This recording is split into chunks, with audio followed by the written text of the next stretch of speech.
Views expressed are those of the host, guests, and callers, not necessarily those of News Radio 1040 WHO.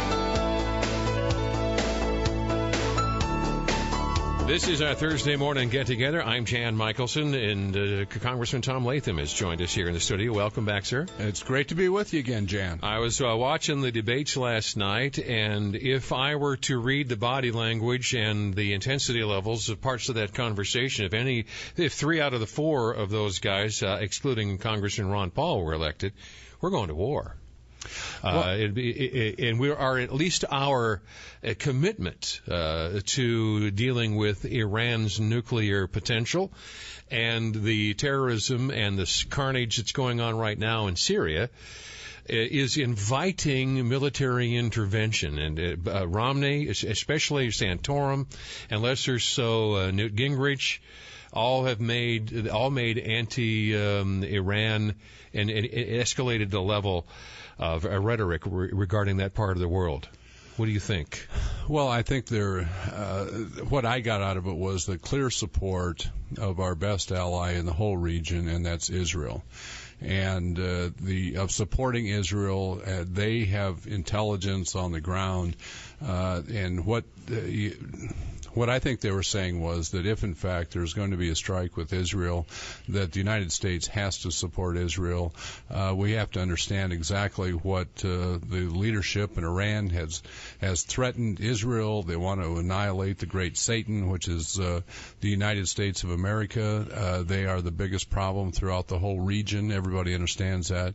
Now, I think you've got to have very, very tough sanctions on Iran. Right now, their economy is in a basket case. It could only get worse. Ron Paul's argument, that just makes the dictators and the mullahs that are in charge of Iran more powerful. I think the sanctions don't work. Well, we obviously missed a great opportunity when there was an uprising in Iran, a popular uprising against the current leadership in that country, that we did not publicly come out and help them as far as the uprising was concerned. Who's the we?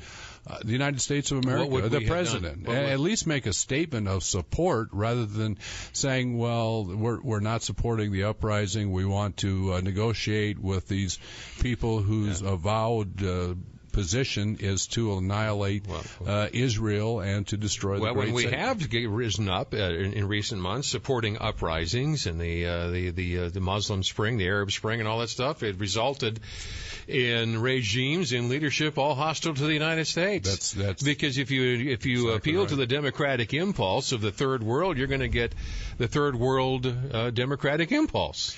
Well, the difference, I think, in Iran's case is that the uprisings in Egypt, say, Libya, they're not going to have a nuclear weapon.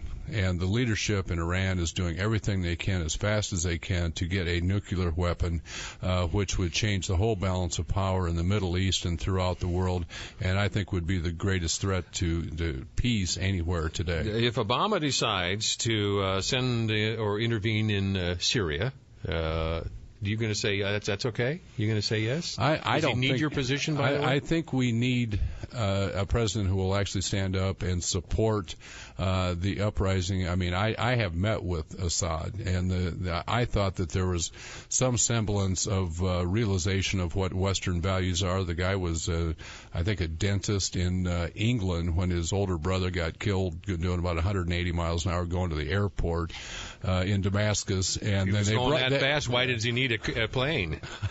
He was going with his Maserati to his jet. Well, if you're going to leave into the next exit into the next emanation, that's a great way to go. I guess so, but no, I thought because he had been exposed, educated in the West, that there was some hope. He speaks English perfectly. That maybe there was some hope, but basically, what he is a captive of his father's group of advisors who actually run the government, and he was not able to actually. But my question was, are you going to give him permission to do that? And does he have to ask your permission to do that? Does he have to ask Congress for permission to intervene in Syria? Not to speak in support of the citizens to have the uprising and to depose Assad over there. Not at all. You heard and you Newt Gingrich talking about covert assistance too. Does the president need your permission to interject covert operations in support of a faction in Syria? I would be. There's authorization through the Intelligence Committee for activities that I don't think we ought to be discussing necessarily here, but any kind of an assumption. I have ways of making you talk. You do, Jan. I know. Are you describing the Bush doctrine? To think that there are not activities going throughout the whole region today already would be. Is that the Bush doctrine? No. Is that the application of the Bush doctrine? I think the Bush doctrine, in essence, asserted America will commit itself to dealing with terrorism anywhere on the planet. And isn't that what you guys signed off on? Well, what we believe, happened after 9/11, it was a letdown as far as intelligence. And actually in Iraq, whether there's weapons of mass destruction or not, but it was a breakdown of intelligence. What we have done since then is to absolutely gear up our abilities, have people in place where we can actually know what truly is going on the ground. And those activities, it's not the Bush doctrine, but it's a matter of intelligence and having... Based on the assumptions of the Bush doctrine, though, that we have the right to intervene any place where we think there's terrorism. Or terrorists, or being harbored by another sovereign nation. Isn't that the basic assumption? Well, I don't think you're going to see any kind of military intervention, and I think that would have a lot of pushback. Would we give tacit approval to the Israelis for doing so? In Syria? No. In Syria. Not in Syria, I mean in Iran. I think we would be supportive of our best ally there if, in fact, there was intelligence that was very clear and that knowing what was actually going on in Iran, it was justified. There would be no question that we would support our ally. All right. In order to assent to that, do you guys are you consulted, or is this the president just does this because if it was an act of Israel, we would not be consulted? No. If Israel did it themselves, do we have the jurisdiction or the power or the status to tell them no? We have a great deal of influence with Israel. Obviously, it's a two-way street as far as our being allies, and that our influence is great in Israel with the money that we give them, about $3 billion a year as far as military hardware, some economic aid also. So we have quite an influence there. Well, I will tell you, Israel, if they think that they are threatened, if they know they are, they will act as they have in the past. If they perceive that they have an existential threat, absolutely. Right. All right. Given that, one of the questions that was asked on this very issue last night, and Newt, at least initially, Newt Gingrich brushed it off and changed the subject. It says our first step in dealing with the insecurities in the Middle East is, and everybody thought was to be, everybody thought he was going to launch into a dissertation against Iran or Syria.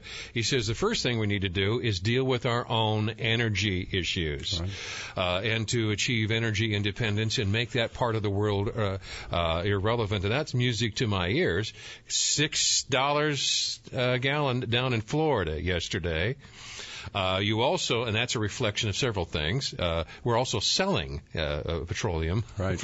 So we got $6 gas in Florida. Well, we're selling our gasoline, and we're now hosed. We've in essence, we've handed over the Canadian stuff and the sand stuff. We've because of our heel dragging on the pipeline. The Chinese are going to get first dibs on that stuff, while our Fed chair promises to reduce and devalue the dollar by a third over the next few months. I've never seen anything like this, Congressman. If we start focusing on this, I begin to lose my ability to achieve calm.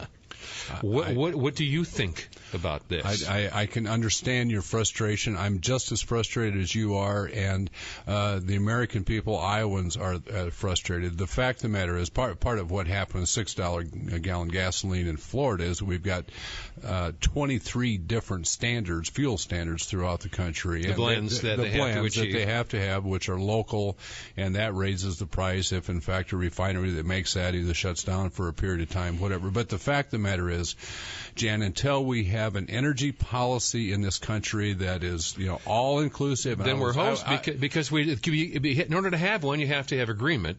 And the political class right now is divided on what our energy future should be. You've got one side says nothing that's carbon-based, we're going to lend our approval for. You even have this morning up at ISU a group of students following the lead of the Physicians for Social Responsibility, lobbying against their old coal-fired plant on ISU as if they can replace their own unit with wind energy. Right. All right, so if you're dealing with people that are like that, how can you come to a consensus if you're fighting people who think that you're nuts? Jan, there's no one who supports wind, alternative energy more than I do. No one supports conservation of our resources more than I do. But the fact of the matter is that we are going to be a carbon-based energy country for decades to come.